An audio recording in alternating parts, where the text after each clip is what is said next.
Well, hello and welcome to Crappy Hour. I'm Ronnie and that's Ben. Hello, Ben. How you doing, baby? Hi, Ronnie. How are you? Happy Monday. I'm really good because there's been a really heavy Scheana week on the news, which means Scheana comes on to explain things, and it's like a lot of paragraphs with no commas, you know? So yeah, it's been fun. How about you? Everything is great over here. I'm just enjoying the start of the week. I'm so happy Potomac came back last night. I mean, it was nice not having to podcast on Mondays necessarily, but that show is so funny, and I've been chuckling about it all day. Chuckling, I say. You've been chuckling? Chuckling. I chuckle all the time. That's all I do. Been chuckling during your dilly-dally, and I'm wearing a very shiny shirt today, and also I took a nap today after we recorded, and I woke up on my face. Look at me. I look like I just smoked 5 blunts. I did not, everybody. I woke up on my face, okay? It was a terrible way to sleep. That's how I look when I wake up after sleeping on my face. Like I tried some of those. I think I talked about wearing those compression sleeves, and they're so comfy. But like when you take your legs out of them, everything looks crazy. Your legs look like stained glass. There's so much creasing and strangeness. Yeah. Have you considered that compression sleeves are kind of a weird form of masturbation? Because that's what they sound like. Like masturbation? Mm-hmm. Well, I'm trying to be clean. As I'm sitting here, like children watching, I'm trying to use the French. It's like leg masturbation. Hey, I saw you showed a video of it, and it's still disturbing. Well, you showed, I think, you with a massage chair, because we do those Amazon lives, and Ben brought out this massage chair, and I swear to God, it looked like you were my foot massager. Getting down with yourself on the thing, because it has a leg thing, and you put your leg in there, and it's like, yes, it's a very sensual sales pitch. I was like, everyone, buy this foot massager. Here's some free content next time you're getting sexy with yourself. I'll just start out a Larson Pippin's OnlyFans of me having my foot.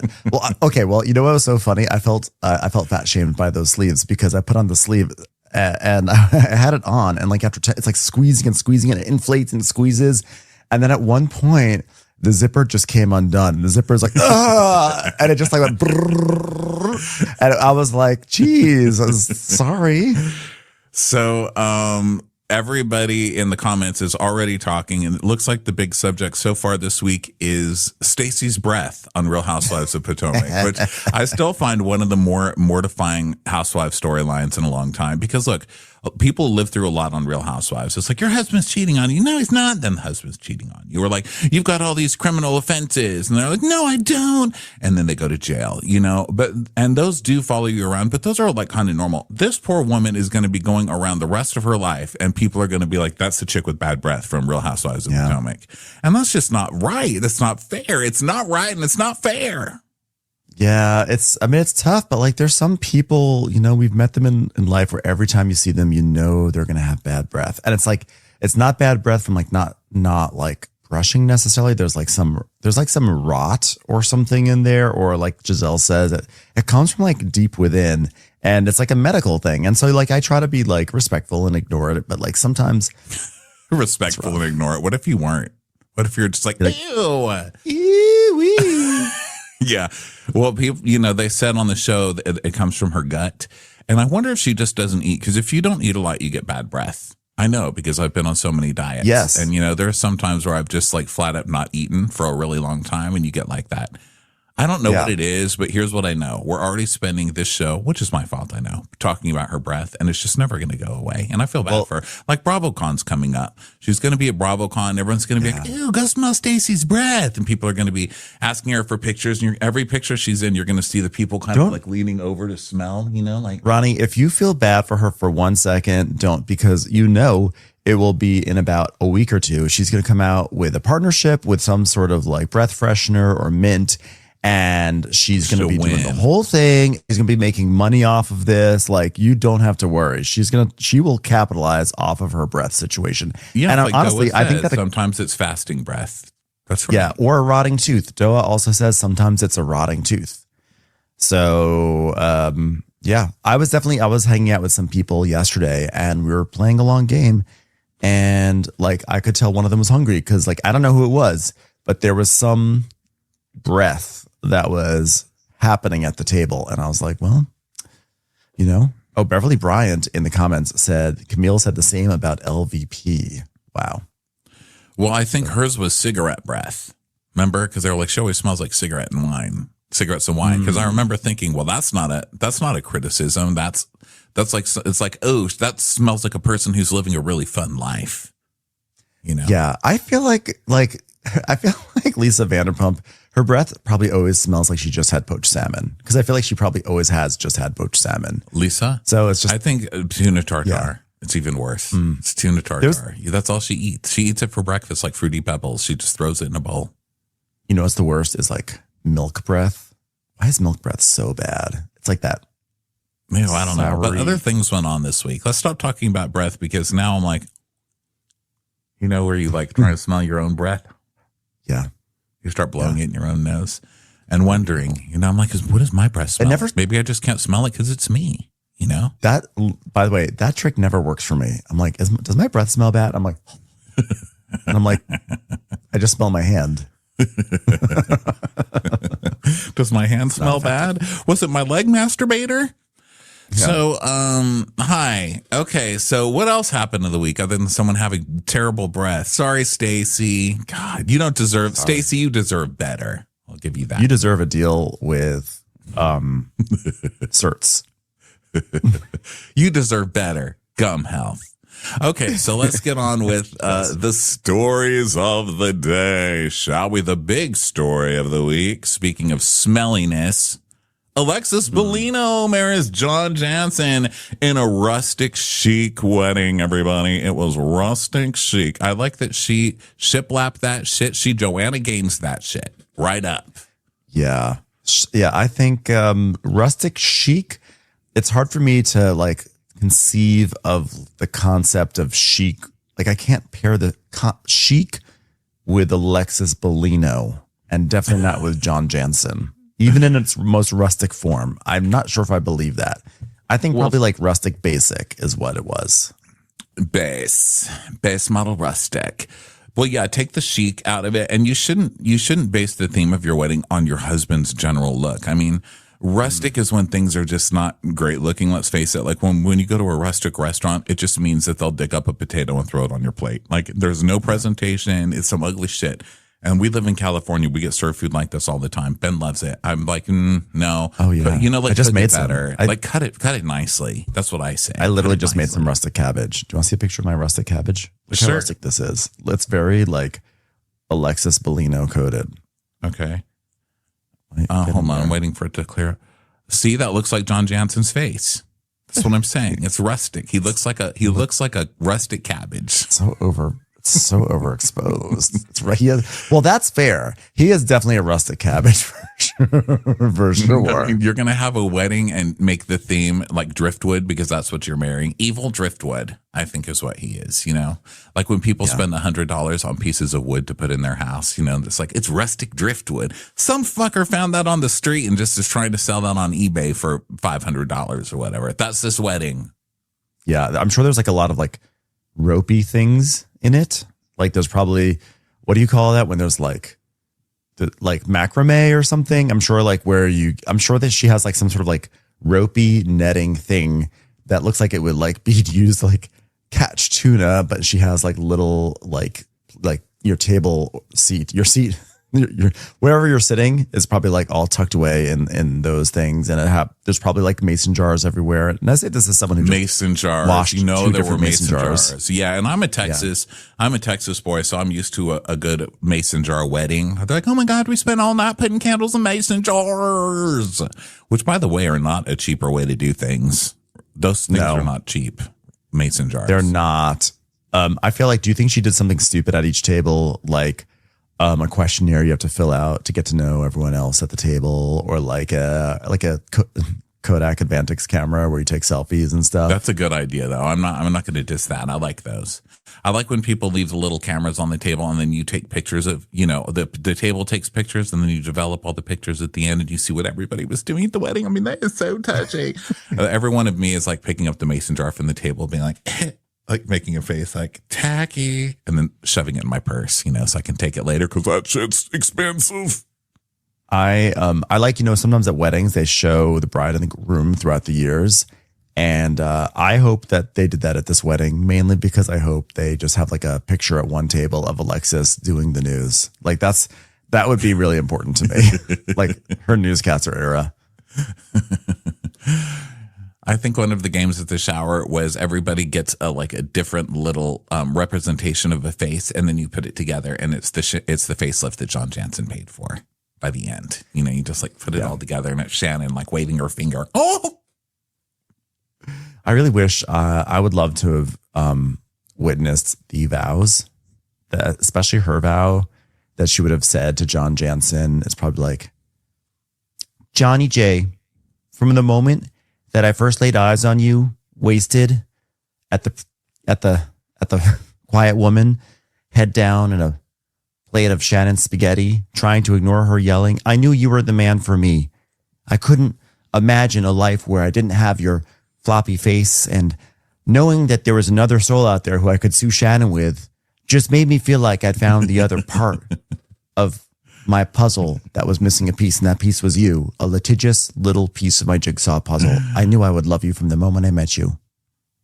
Johnny J, having you is like winning an old chicken bone under a freeway that has been discarded and has been being fought over by two unhoused human beings. And I won this chicken bone, Johnny J. I feel like she said Jesus a lot. I wonder if she referenced like trampoline parks, like in this life of bouncing up and down and never hurting yourself, of course. You need a partner like Johnny J. Johnny J, I would like to see pictures of him when he's young. Cause one of these pictures where they're in the sunlight and they're hugging. She's like holding his head from behind, like she's pulling him closer. And he just looks like he fell. And she's like, Dad, are you okay? And she just picked him up. She's like, do you need to go to the hospital? Dad, answer me. Answer me. Are you in there, Dad? Not now, Dad. Come back, Dad. Come back. Well, I love the article that people make. So. Yeah, share it. I love the article that how they describe things. It was in Laguna Beach. It was a wedding attended by 140 of the couple's closest family members and friends, including Orange County's Tamra Judge, Joe De La Rosa, and Heather Amin. If you are name dropping Heather Amin, you're scraping the bottom of the barrel. Heather Amin is barely even associated with this show. And the fact that she has to I'm surprised she wasn't and also the driver who drove Gina and Tamra through a fake carjacking, she was there too. The buttercream lady from Real Housewives of Orange County. Who's Heather Amin? So I think it was last season or maybe the season before. I think it was the season before. There was a lot of Ryan is cheating on Jen, and he sent dick photos to Heather Amin. And there was this other girl, Heather Amin, who showed up for one episode. But it was this controversy where it was Heather and Tamra and Jen Pedranti were on a text thread together, and it was all about Heather Amin. But also, by the way, Galina was there, which hardly makes any sense. Yeah. I mean, look, if I was the person who got the limp wiener photo from Ryan unsolicited and it traumatized me, I would at least expect my name in the People article to be blue, have a blue line under it where you could click my name. I feel so bad for her. She doesn't even have a blue line. Look at her plain ass name up here. Look, I'm going to highlight it so she feels better during Crackdown. Also look, they didn't even give a hyperlink for Galina. They gave it to McBee Dynasty, but not for Galina. I still don't know why Galina is there. I think she just was determined to go to a wedding since she missed the last one on her show because she crashed her car. She's she just thinks it's the McBee wedding. She's at the rush. She's must at the go wrong to one. fake wedding. Finally got here. We are like family. We are like family.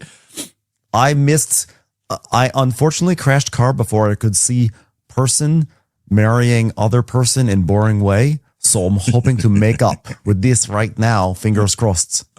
If I almost you shaded. Cross her, I will kill you. So we envisioned a dreamy, romantic, rustic, chic vibe with earthy elegance. That sounds disgusting. Earthy elegance. Listen, if I ever meet somebody and I'm telling Ben about it, I'm like, hey Ben, I met somebody today. They were earthy. That means they smell. Okay. I've never used the word earthy to describe somebody that doesn't smell. Earthy elegance. That's like the time I ran a Tough Mudder. Remember? I am hilarious. I am a comedian. Ba-doop-a-doop-a-doop-a-doo. That's Seinfeld. Earthy, like the groundlings. So the Bravo star instantly knew her breathtaking venue was the one she stepped out of her car first visit and immediately felt the presence of her mother Penelope, who passed. She was also drawn to its intimate setting. Well, that's where I want to get married. Where I'm like, you know what? This reminds me of someone who's passed away. It's earthy. I'll take it. Here's my deposit. So our venue gave us that perfect mix. Earthy Kitsch. Oh my God, that's totally my drag name. Earthy Kitsch. Earthy Kitsch. Oh, Earthy Kitsch. Get it. Get it. You're like, no. Eartha Kitt, everyone. Eartha Kitt. It's two puns on top of one. It needs to be one. Like Eartha Kitsch or Earthy Kit. It can't be. How about this? Earthy Kit. Earthy Kit. Earthy Kit. More like earthy shit. Alexis Bellino. There. Punchline. Her venue gave us that perfect mix of natural beauty and privacy, nestled between the canyon and the sea. Oh my gosh. I wish it was closer to the sea, like in the middle of it. Okay. They had an incredibly emotional and spiritual rose ceremony honoring the couple's loved ones as Waymaker played in the background. I don't know what that is. And then at the reception, the newlyweds had their first dance to I Got You, Babe. Originally, Alexis was excited because she thought the lyrics were I got him, Shannon. But unfortunately, she was corrected. Got you, babe. Got you. I got you, babe. I got Jenny J, babe. Guests were highly discouraged from wearing black. I love that they had to tell people, please don't wear black to our wedding. Like that was actually a fear where Alexis was like, oh my God, people are going to wear black to my wedding. I would have. Shannon would have. We should have all done it in solidarity with Shannon. Just showing up in black. Would have loved Shannon showing up like a funeral, just like in a black veil, like little black fascinator, black hat sitting in the back. Good morning. I know. In the back. Casting her curse. No one knows who it is. Melissa Gorga thinks it's her sister. Yeah. There's a picture of John and Alexis. I think it's like after the wedding, and he looks deranged. He looks absolutely deranged. I don't know. Wait, hold on. Yes, that one. Were they facing a wind machine? Did his forehead grow 4 centimeters? I don't know what happened here. I don't know, but it's an interesting palette. It's an interesting choice. I mean, good for her, I guess. You know, the horrible people deserve love too, I guess. That's what I tell myself every day, at least. But, you know, there was some drama in this because she disinvited someone very important, and that was castmate Jennifer Pedranti. Dun, dun, dun. Something old, something new, something borrowed, something blue, but not something orange. That's how page 6 puts it. It's very poetic, their writing. Yeah, that's very, very poetic. Yeah, this is like a surprise because essentially, apparently, like Jen was going to be there, but Alexis had some sort of like medical procedure she had to undergo, and she reached out to Jen, and Jen was not there, never responded, and never followed up. And that's when Alexis realized, like, maybe this is not the friend for me. And so even though Jen got to save the date, when it came time for the invitations, she received a text message instead that said, there's the door, friend of Shannon Bedore. It's time for a commercial. It's time for a Crappens commercial. I get that Alexis is just calling Paige. She's calling the press with all of this news. But why is the press listening? Why does anybody care about Alexis and John Jansen's wedding? Why? And why this? Like, this is so crazy. This is whole other stories. This was like a whole other news cycle where she's like, yeah, despite everything she was going through, Alexis reached out to Jen before the procedure to share what was happening. And sadly, she never received a response or a check-in from Jen during that time. That was personally difficult. Now, we're not going to elaborate on the nature of the medical emergency. Fixing your nose before you get married, probably. But it was bad. And she felt a truly strong bond with Pedranti and genuinely wanted to include her. But the lack of support made her reevaluate their relationship, you guys.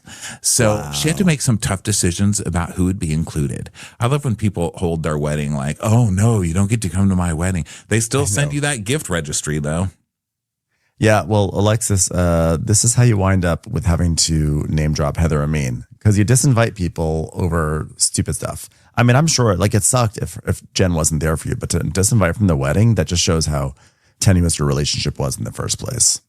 Yeah, she said that she told the Pedranti that it may not be the right time because I feel a shift in our connection and I sense some distance. So right now, Alexis is focused on health, happiness, and the love she's building with John. Okay, guys? When reached out to Jen, it's not in here, but it says, Alexis continues to believe that Jen is a good person and wishes her nothing but the best, adding, she remains hopeful that they can reconnect in the future. The door is always open. And Pedranti says, I respect Alexis's decision, and I wish nothing but the best for her and John. And, I did get the disinvitation, and I just want to say thank you so much. Thank you so much for thinking of me and reaching out. Thank you so much. I appreciate it so much. Thank you so much. Speaking of Jen Pedranti, Mike in the chat just said that Dawson fainted during his Marine graduations, during a Marine graduation ceremony. Wait, he already graduated? I feel like he just got in there. What? Is it quick? But he fainted. And I guess it has something to do with, I don't know, some illness or whatever, but this guy is kind of having a tough run of it, huh? Jeez, poor guy. I wonder what's going on. Yeah, 2 faints, like a tattoo fainting. Because people were kind of like joking, like after the tattoo thing, like, oh, well, good luck in the Marines. But now he's actually fainted. It's like, can we look into this a little bit? Poor guy. Yeah, it is kind of worrisome. That whole tattoo scene, I thought, what's going on here? I mean, I would have been freaking out. If I was in there, I would have been like, what did you do to him? You get him out of here. You're trying to kill my son. I would have been throwing a fit. I almost threw a fit just as a viewer watching it. But the commenters were like, nah, it's no big deal. It happens when you get tattoos. It triggers something in some people where the fear of needles turns into a thing and they're like totally used to it. And I'm just surprised because I've literally never seen the internet be so calm about anything. Like the internet's where you go to find people being as dramatic as possible. It's like, oh my God, what could this be? And like list 30 different diseases that this could be. And this is like the one thing that I've ever come to the internet to read comments about that people are like, meh, no bigs. No bigs. Yeah, I was surprised because it was like very scary for me to watch. I mean, he like his face became ashen, like when he passed out and his body went limp, and it's just like his face had this look, and I was like, oh my God, this is terrifying. Having a seizure or something. I don't think he just fainted. Fainting is when you just fall over. I fainted. Remember when I fainted? It was not good. I fainted on a stepladder in my house, and I woke up draped over it, like crumpled. I looked like a crumpled dog. Oh, no. Yeah, because I was taking blood pressure medication, and I think it went too low. Mm-hmm. Who knew? I mean, it'll kill you if you don't take it. It'll kill you if you do. All right. Yeah, everyone continues. There are a lot of people who are like, yeah, it happens right here in our chat. They're like, it's something that goes on. I just thought it was funny that it was like this very serious scene, and they teased it last week. They teased it coming up, and I was like, oh God, he's going to faint soon. Oh my God, it's going to happen. It's going to happen. I'm like sitting there. I'm like on the edge of my seat because I know something terrible is going to happen. He faints. They wake him up, and then the music's back to like boom. I was like, no, you do not give us casual music. This person had a medical emergency in front of her eyes. You can't go back to like the fun, sassy, going to Zensations afterwards music. Yeah, agreed. So what do you see in the news that you would like to discuss today, honey? What would I like to discuss? Well, can we discuss this spate of Bravo stars quitting Special Forces? I'm not watching this show. I think we talked about it recently. I was like, I'm not drawn to this show. I know people watch it. I don't know anyone who does watch it, but I know people watch it. But to me, it sounds awful. And I'm like, I have this thing. I don't like reality shows where people have to be medevaced off or quit constantly. Like my least favorite seasons of Survivor are the ones where like 7 people get injured, because it's like you can't like dangle a personality in front of me and then have them get like injured on episode 3 and be gone the rest of the time. So I'm like wondering, why is this show doing this to our Bravo stars? This is wild. Well, especially when we know they can't handle it, because we all watch The Traitors, and whenever the Bravo people get to the challenge parts, they quit. They just quit. You know, all those physical challenges on The Traitors, they're like, nope, can't do it. I'm not doing it. Can't do it. Won't do it. How about that? Yeah. And so they always lose those. And so now there's a whole show dedicated to just watching them quit and stuff, which is weird. Now that show does look like bloody hell. I wouldn't go on in the first place. I mean, the paycheck must be good, because I can't believe you can even get Teresa Giudice onto that show. Even though she had her whole like workout, she works out a lot, so she's in somewhat decent shape. I think what would be harder for Teresa is having the truth yelled in your face a lot, because that's one of those shows where it's like basic training. So they're yelling things at you like, you went to jail, you goddamn loser. This isn't where we get to be criminals and run off, okay? We're going to pay your dues. You think you were paying your dues by being in there sewing ponchos with Martha fucking Stewart? No, get down and give me 20, criminal. It's like, none of that's true. So, I mean, I imagine that's what it's like. I didn't watch it. Yeah, I don't, it makes me uncomfortable, but apparently Teresa quit because they had some sort of challenge where they had to like beat each other up. Like that's like, I guess you have to punch each other in the face for like a minute or something like that. And when it was Gia's time to enter the fray, Teresa's like, no, I'm not going to do this. I'm not going to just sit here and watch my daughter like, and just not do anything, which I actually think was admirable. I'm like, I think that was I say, like, I salute you. You're going to just sit there and watch your daughter get punched in the face just for a paycheck on reality TV. I know some people would say yes, but like, I think I would have just like quit after 5 seconds of this entire show, to be honest. Well, you know, I read some comments on this when this story was happening, and people were saying, well, you know, as a mother, that really is hard to watch your kid fight. Okay, well, if it's that hard, then take your kid home too. Be like, you're getting in the car with me. I'm not watching somebody beat you up. Get the hell out of here. It's not worth the money. But if you're going to let them stay and fight, then you need to stay, and you need to like call the other person that she's fighting names. Like, that's what a good mother does. Like, you're never going to win this, fatty. You know, you need to get like my mom out there. It's like threatening to kill their mother who's right next to him. Like, really? You think your son's so tough? You want a piece of me, bitch? You want a piece of me? That's how to be a good mom, you know, not just leaving her there. It's so weird because, you know, Gia probably needed to feel supported. I mean, she helped raise Teresa's kid when she got thrown in the clink. The least she could do is like stay there and root her on while she gets her ass kicked by somebody from celebrity rehab. I'm sure Gia was fine because she probably said, okay, we can do this fight, but let's do it at my mom's house. She's got a pool. And they're like, we don't want to go all the way to New Jersey. Well, okay, but that's where I'm going to be. All right. So that's one person who quit. And then Eva Marcel was on there, and she quit because she almost drowned while they were swimming. And her partner, Jussie Smollett, good Lord, what is happening on this show? And why are we as Americans allowing this? That's my question. I'm asking that about the actual real news and also this show. Why are we standing around watching shit like this happen in this country? Why are we putting Jussie Smollett on a TV show and then trying to drown him with Eva? Just drown Jussie. He's the one who deserves it. Leave Eva out of it. Yeah, I'm like, why? See, this is why you don't sign up for these shows, because basically they were put into like a submerged boat and they have 20 seconds to like swim to like a door, and then Jussie led them to the wrong door. And then they emerged, and then she basically like went unconscious. So they had to like, you know, medevac her out of there. Yeah, like, correction. She did not quit. Sorry, everybody. Because we don't watch this show, I just am going off headlines. So she did not actually quit. Katie says she got a medical withdrawal. They kicked her off. So she didn't quit. So sorry, that was bad phrasing on my part. But a Bravo star didn't last. I guess it just goes under the category of early departures by Bravo stars. I just think I think it's like too much for a TV show. I mean, call me crusty, but like, I don't know, like, let's not put people in submerged boats and then ask them to swim out of it and be like, hey, follow Jussie Smollett to safety. I don't know why that does not feel like a safe thing to do. They're like, oh my God, your finger hurts. Trust me. If you want your finger to feel better, stick it into this light socket. Trust me. No.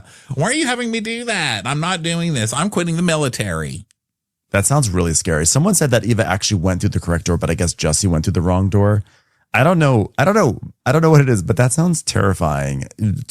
How many, like, it's too scary. Like, let's do the tight ropes or whatever and the bungee jumping, but like, do not put our celebrities underwater. Like, it's not going to work out well. This is not a place for celebrities to thrive.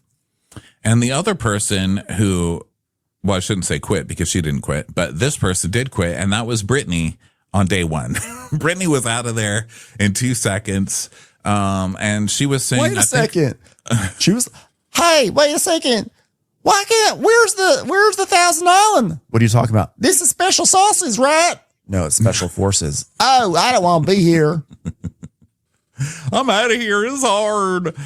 And she was saying, you know, when she got there were clips in her confessional or whatever of her saying, oh yeah, my ex was telling me, you can't do this. You can't do this for 2 seconds. You're on live for about 5 seconds. And then she didn't last more than 5 seconds. And I hate when Jax is right about stuff, but they're just, you know, like, look, you want people to believe in you, I guess, right? That's like a normal human emotion. You want people who know you to believe that you can do it. But I know my limits, and I have to say, everyone that knows me knows my limits, and I'm not really surrounded by delusional people who would be like, you know what, Ronnie, you should do it. I think everyone I know would be like, Ronnie, you will die. Do you understand how many push-ups you have to do? You're going to have people screaming at you in your face and calling you a weasel and everything else. They're going to be mean to you, Ronnie. You're going to poke them in the eyes, get arrested, and then quit crying, okay? They don't have ho-hos at training camp, Ronnie. Like, someone just needs to be honest, you know? I don't need to prove to anyone that I'm tough. I'm not tough. And that's okay. I'm not tough. Like, why do we have to be tough? I don't need to get a Ford F-150, okay? I have my Kia. I drive her around. I go to Whole Foods. I'm not tough, and that's okay, okay? Because if we're all tough, then no one's tough. Sorry, everyone. No need to, like, I don't have a void in my life where I have to prove I'm tough. I literally am not tough. I'm a soft, sweet man, and I don't need to be yelled at on TV by some drill sergeant just to prove nothing to no one. Yeah, I agree with you. I wouldn't do it. When the going gets tough, I get going home because I'm not going to stay here anymore because it's tough. I'm not going to do it. Huey Lewis said it, I think, right? Who said it? When the going No, I think that was tough, Billy Ocean. That's Billy Ocean. Going. When the going gets rough, Ron is in his car. I'm not staying there for that. Huey Lewis said, I need a new drug. Well, that's one I really relate to, too. Why don't we have better drugs? One that won't make you sweat. Bethany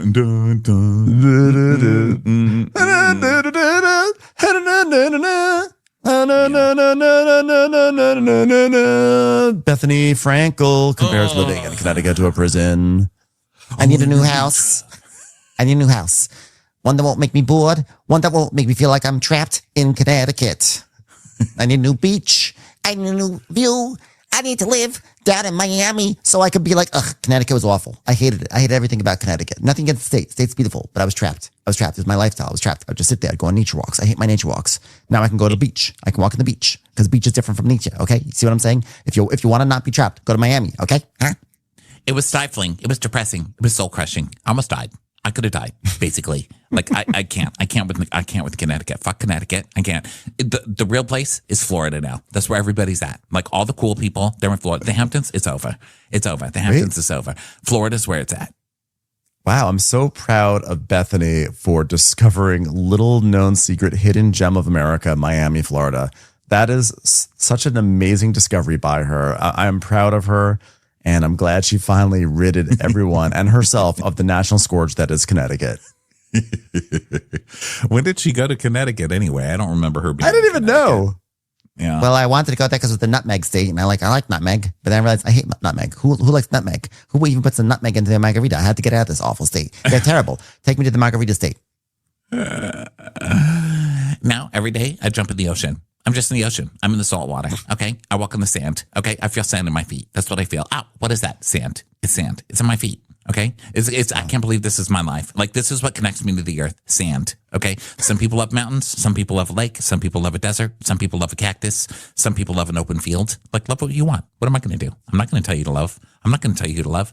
Love is love. I love sand. That's it. You can marry another man. I can marry sand. That's it. I'm marrying sand. I'm done.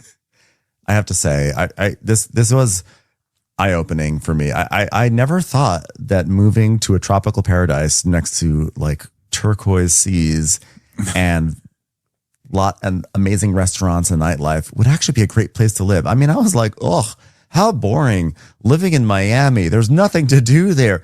Just, international art festivals, beautiful people, fancy cars. Who needs it? I want to take me back to the Northeast where it's freezing cold in the winter, hot and humid in the summer, and nothing but mosquitoes and Lyme disease everywhere you go. Yeah, Connecticut. I mean, Connecticut I've always thought was very pretty, but living in the city and not having a car or anything, whenever I did go to Connecticut, it was very rare, but it was usually with someone else, like to do a catering gig or something like that. And so just coming from, the hovels that I lived in the city, in the boroughs, was my impression of Connecticut was like, oh my God, it's so beautiful. There's trees, like I saw green in the sky. Connecticut's like beautiful. And I thought it was beautiful. I always thought Connecticut was very beautiful. So I don't get the Connecticut slander. I mean, geez. I grew up on the Connecticut border. So I spent a lot of time and I continue to spend lots of time in Connecticut. Dom is from Connecticut. I am married to a Connecticut person. I'm not really married. I just sort of theoretically live married. But like the truth is you that are common law. Look, I'm disappearing right in front of your eyes. Point. Yes. Look at you. Wow. But like to me, it's just so funny. Connecticut is a beautiful place, but fine, you don't like it, fine. And like Connecticut's beautiful, but the Northeast is a little tough to live in. But Bethany, like making this proclamation, like she's figured it out. She's figured it out how to live life better. It's like, yeah, you went down to the beach. Like, this is news. This is news that the beach is better than like, I don't know where she was, New Canaan. I don't know. She's that kind of person who moves. She makes a decision and then she has to shit all over the place she was just at. She can't just move and be like, I was ready for a change. It has to be like, Connecticut is terrible. It's disgusting. Like Ramona, what is happening to New York City? It's disgusting now. There's so many people on the street asking you for money, like she had a big rant a while back. Like, if you want to go to Florida, just go. You don't have to talk everybody into it. Like, everywhere else doesn't suck just because you decided to make a change. Just go. Just go. Commercials. Here comes one right now. I don't know. I saw something very briefly yesterday that said that Gen Z is like something that's like viral that's happening is that Gen Z is pushing the limits of when ice cream season can be. It's like I guess Gen Zers eating taking pictures of themselves eating an ice cream cone in October and like, look, ice cream's great even when it's cool out. I'm like, you fucking idiots. Ice cream, everyone knows ice cream is great year round. That's why it's stocked year round and we all keep on buying it. Like this is like Bethany's ice cream is great even when it's cool out moment. It's like, of course your quality of life down by the beach is better. Of course ice cream is still great in October. It's delicious. I'm sorry. I'm so mad about that trend. I'm so mad. Of eating ice cream? No, I'm mad. I know you clearly were not listening. I'm sorry. I was looking up a link. There's no way that you'd have had that relaxed reaction. There's no way. What I just said I'm so was so sorry. triggering, I'm trying and to you look should up a have been link. furious. I know. Well, once I heard that I should have been furious about it, I was like, oh no, what did I miss? What you missed was Gen Zers. they are like a viral thing is them taking pictures of themselves eating ice cream in October and saying like, wow, ice cream is like good even in cool temperatures. Like even in cool weather, it's still good. Like they're challenging the idea that ice cream season only has to be in the summer. Like everyone knows that. Everyone knows that. Yeah, you feel like you invented something new by liking ice cream when it's fucking cold outside. Come on. How do you think ice cream stores stay open year round? Because people need comfort. You know, you get it when it's cold outside. You eat it when it's warm inside. What's hard to believe around here about that? If let me tell you something. I am like the post office when it comes to ice cream. I don't rain or shine, snow, storm, hurricane. I am going to Jenny's and I'm going to get myself darkest chocolate. Does not matter what time of the year or what the weather is. Two things you can rely on with me are me going to get some ice cream. And honestly, there's no other thing that's as reliable as that. That's it. It's just one. I'll eat ice cream anytime. I'll be eating ice cream when I'm dead in the grave. They'll be like, well, that is the first corpse we've ever seen binging on ice cream. It's going to be me, okay? I will eat that shit. I don't care. But congratulations, Zoomers. You figured it out. All right, we need to get to the biggest story of the week, which is this fallout between Scheana and LaLa. It's bad, you guys. It's like really bad. So much thirstiness because LaLa is now shooting the Valley. The rumors are that Scheana was not asked to shoot the Valley, that they chose LaLa over Scheana. Then there were rumors that they did offer it to Scheana, but they offered her a friend of and didn't want to give her any money, so she decided not to do it. And of course, Sheena's coming out and saying, no, it's totally my choice because like it's my choice to be like bigger and like do something else. You know what I mean? And of course, it's paragraphs and paragraphs of Scheana blather. Like, how else do I say it? But apparently she got in a fight with LaLa. It's hard to get through either one of their diatribes about it because it's Scheana and LaLa, you know, and I don't keep up with either one of them outside of their shows. So it's kind of hard to follow. From what I'm getting, it seemed like it started when Scheana was officially hired for the Valley, but it really happened because apparently Scheana told LaLa about Brock's affair in confidence, and then LaLa told Brittany or somebody, or Brittany or Zach, who ended up spreading it around. And it never even got back to Scheana that people knew. But when Scheana found out much later that LaLa had done it, she felt super betrayed by LaLa. And that's not women supporting women. And so then they got in a big fight. And so it's like really deep, you guys. It's like a big deal. Please listen to both of their podcasts nonstop to find out what's happening. Yeah. Yeah, it's a tragedy. It's a tragedy to know that they're with them. Well, here, I'll read you some quotes. I'm taking it that you don't. You were like, why are we not talking about ice cream anymore? Like, no, it's because when I went going and you ruined it with Scheana and LaLa. No, I read these articles earlier and I just was like, I was literally this is Scheana creating her own news cycle or trying to. I was like, no one cares about if you and LaLa are not on good terms. Someone is always bound to be on bad terms with LaLa at some point, and you're bound to be falling out with someone at some point. So to me, this is just, I don't know what to believe. She says in her book that they manufactured a fight at that engagement party in order to distract away from something or another. I think it was like the engagement. And then now she's saying how she and LaLa, even though she was really mad at LaLa, she pretended like she wasn't mad at LaLa to keep up public appearances. So honestly, she's sort of confessed now twice that like what you see isn't always what you get with Scheana. Shocker. And so like, I never know what she's doing really just to drum up attention for her book and what she's doing just to be Scheana. So it's hard. And to then know. all of the things that I've read, the clips from her podcast, the clips from other podcasts that she's gone on to talk about it, because you know it's Scheana, so she's booked herself everywhere. She's talking about it everywhere. Everywhere she's like, well, you know, like now as an author, I'm like, is it about my book? It's not about your book. Can we stop acting like you're the new Sidney Sheldon? Just stop. Yeah. Like it was another Bravo book that came out and was gone within 1 week news cycle. Okay. Where you made an ass out of yourself and admitted to faking storylines and all of this other crap. It's just hilarious in every single thing. She's like, oh my God, well, as an author, I can say this. I'm like, no, Scheana. Like you just voice to texted some shit out to a PR person. Like, stop it.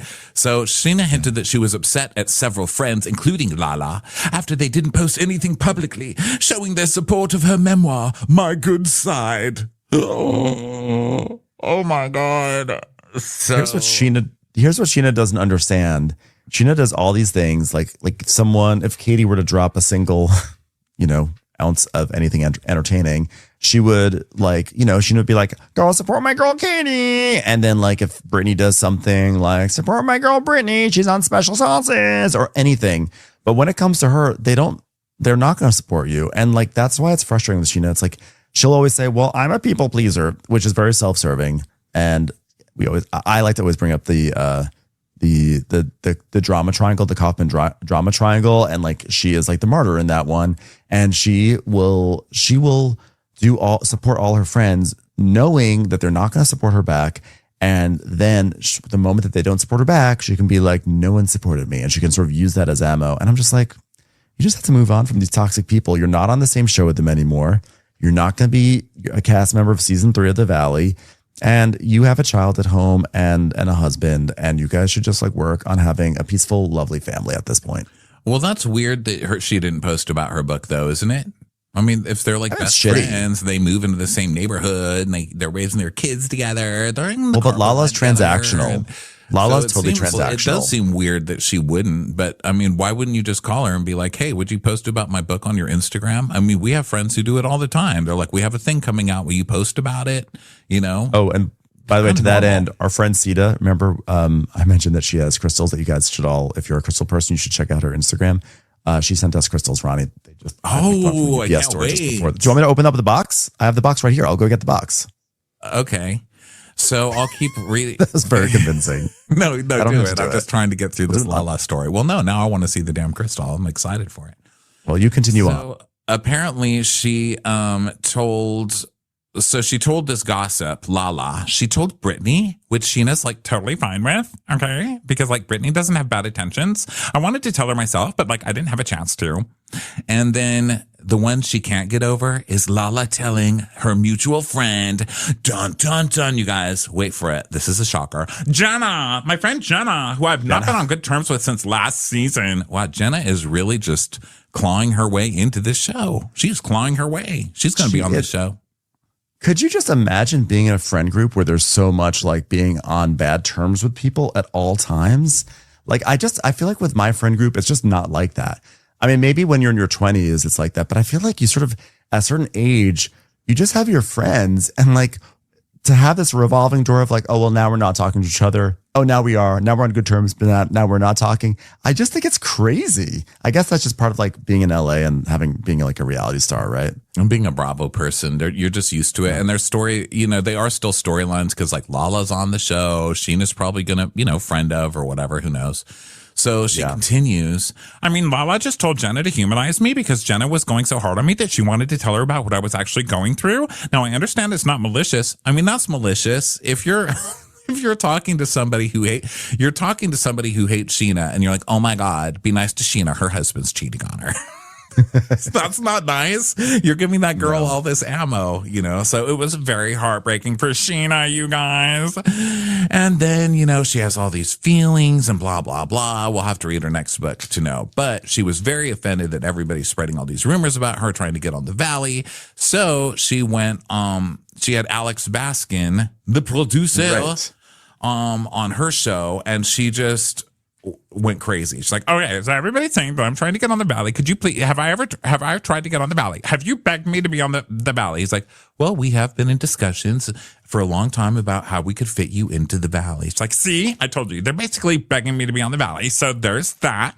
Okay. And then people are saying I'm trying to get on Orange County. Like, have I ever asked to be on Orange County? And he's like, no. He goes, yeah, it's because I was at BravoCon and someone said you should be on Orange County. And then Tam was like, yeah, you should be on Orange County. And then Brock said something like, well, I don't even think he said this, but maybe he said something like that's Scheana's dream or something. And then it just like spirals. So like, I don't even care because, like it really hit me like Paige DeSorbo left Summer House. And, someone asked me a question like, was that a mistake? And I said, yeah, it's a mistake. But then I changed my answer and I was like, no, it's not a mistake, because I like really respect her, because like she's just decided to do something different. It's like she could have just done Summer House, but now look at her. She's like doing Dunkin' ads. So like I'm really into it. So like I'm basically like Paige DeSorbo now, and I'm like making a new thing for myself. Scheana, you can spend as many paragraphs as you want. You are not going to convince me that your ass is not trying to get on Orange County and or the Valley. Or you're not just giving up reality TV to do something new. You're not going to be coming out with a 10-book series. And you know what? That's okay, Shishu. I love you for who you are. Just stay who you are. Stay thirsty and get yourself on that show. Backstab whoever you have to get and go get your show, girl. Well, also like just her trying to kind of like sort of quietly like hitch her ride to Paige's horse, you know, like, yeah, you're like with all due, as Andy would say. And, you know, I do love me some Shishu, because this is so classic Scheana. I love this about Scheana. Like, I love Scheana. But you are not Paige DeSorbo. I'm sorry, you're not. Like, you guys are you're in very different you're lanes. Like Paige DeSorbo. I have a question. I was looking on Instagram like a week ago. I was like driving in the car or something, and I looked down and there was like an image of like LaLa and Tom Schwartz together, and it was like soft launch. And I was like, is this a soft launch? Are they dating? Or is she teasing it? And so I just looked it up right now, because I was like, oh, we should maybe talk about that. And on Entertainment Now, earlier today, like 5 hours ago, LaLa Kent gives Tom Schwartz relationship an update amid soft launch drama. So of course there's drama because she started it. And it looks like there's a screenshot, and it looks like she's on like doing a video, and there's a caption that says, who are you still close with from VPR cast? Oh, you're really putting me in a tough position here in all the self-reflecting we've been doing. I know that there are like times when they go like, hi, I'm the problem. It's definitely me. But Schwartz and Scheana and I will be fine. We'll be good as gold, as she would say. But she seems to be like teasing this like Schwartz situation. Do we think that that LaLa and Schwartz are a thing? No, not for 1 second. They faking it. She needs something to do on that show, and so does he. But I think it's fake. I think she's just trolling people, because there were rumors like, oh my God, they're probably dating. And so she was fanning the flames of the rumor by like doing a joke soft launch or whatever. I can't. But Do you want to see your crystal? Do you want to see your crystal? Yes, I want to see my crystal. Let's end it. Let's end this with crystal viewing. Okay, I'm opening up the box. Okay. So first of all, shout out to Art House Crystals, our friend Sita. This is her company. She sells crystals basically on the web or on Instagram. Okay. Taking out the paper. All right. I don't know if one is designated to us or not. Ooh, there's a bunch. Damn. There's like 3 for me and 3 for you. Do you want me to open up yours? 5 for me and 1 for you. That's so nice. Honestly. Do you want me to I'll open up one of yours. I'll let the other 2 be a surprise. Yeah. Oh, she specified which ones go to who? Yeah. Oh, you know what? This one's for Dom. Sorry. Oh, so I get 2 and you get 3 and Dom gets 1? I'm getting no. The 3 of us each get 2. Okay, so Dom gets none and we get 3. Okay, let me see. Okay. Ooh, this one's real heavy. Crystals I haven't even seen. Okay. This one's really heavy. Okay. Well, I'm putting the box down. Make this easier. That's the one I'll use on intruders. Yeah, it's really heavy. This might be, watch me break it on the internet. That'd be so bad. Okay, I'm going to open it up. This is captivating. Okay, I'm cutting the bubble wrap. Get to it. I'm trying. She does a really good job of packaging. This is a really good endorsement of Sita's packaging skills. Sita's Instagram is Art House Crystals. So go to Art House Crystals to check out her stuff. Oh, damn. Honey, this is so nice. Oh, that's beautiful. Yeah, that's a stunner. It looks magical. Sita. Wow. Can't wait oh my to God. That up to my heart. That's beautiful. It feels like this is, oh my God. It feels like it's magic. It feels like it's going to glow, and I can like look into it and see the future. I see the future. And in the future, Scheana and like LaLa are like totally fine. Now we're basically like sisters. Oh my God. Thank you, Crystal. Thank you, Sita. And thank you, everybody, for being here for Crappy Hour. We're here every other Monday at 5:30 Pacific time. We're going to skip over to the portion where we talk to you guys on video chat. I'm going to put a link up right now for everybody on audio. Thank you so much for being with us. We'll see you in a couple of weeks. Bye. Watch what Crappens would like to thank its premium sponsors. Ain't no thing like Allison King. It's always a party on Allison Block. Our way is the Amber way. It's the Foster and the Furious. It's Amanda Foster. It's always automatic with Ashley Auto. Put your hands together for Carly Clapp. Get on the right foot with Chrissy Offit. She's not just a Sheila, she's a Daniela. Etchels. We never miss her call. It's Diane Call. Aaron McNicholas. She don't miss no trickolas. Hava Nagila Weber. You'll never hide from Heidi Eleanor Jones. I go, you go, we all go for Hugo. Jamie. She has no last namey. She's our kind of mess. It's Jennifer Messer. Sipped some scotch with Jessica Trotch. She's our favorite streamer, Caroline Peacock. Kristen the Piston Anderson. Get a bee in your bonnet with Lacey B. K Sarah, whatever will be, will Lauren Silsby. She gets an A from us. It's Lindsay D. Let's give a kisserino to Lisa Lino. Fresh as a daisy, it's Maisie McHenry. We love her on the rocks. It's Melissa Cox. Megan Berg. You can't have a burger without the Berg. This is Livin' with Michelle Vivian. I love ya, Olivia Williamson. Tastier than Flanderson, it's Rachel Manderson. She sure is swell. It's Raquel. Yes, we canna, it's Savannah. Cast a spell with Shannon Spellman. Let's share with Sharon Eldridge. Darn Skippy, it's Tippy. And our super premium sponsors. She's VVIP, it's Amanda V. Can't lose when you're with Amy Baldwin. Somebody get us 10 cc's of Betsy MD. We're taking the gold with Brenda Silva. Let's get real with Caitlin O'Neill. Put us on a stretcher, it's Charlotte Fletcher. Don't get salty with Christine Pepper. Can't have a meal without the Emily Sides. Who, what, why, where, and Gwen Pentland.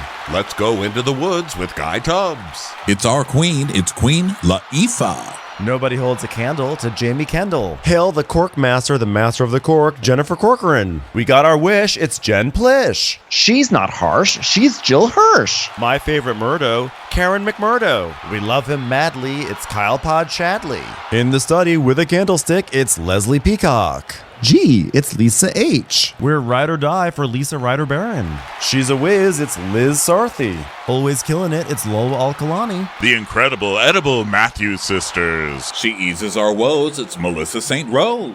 There's a chance of meatballs, it's Rebecca Cloud. Neat, it's Ronit Feldman. Maximum love for Sandy Maximoska. She's the queen bee, it's Sarah Lemke. We cannot tell a lie, it's Sarah Tellefson. Shannon, out of a cannon, Anthony. Please don't stop, it's Soli and Pop. Let's take off with Tamla Plain. She ain't no shrinking Violet Kuchar. We love you guys.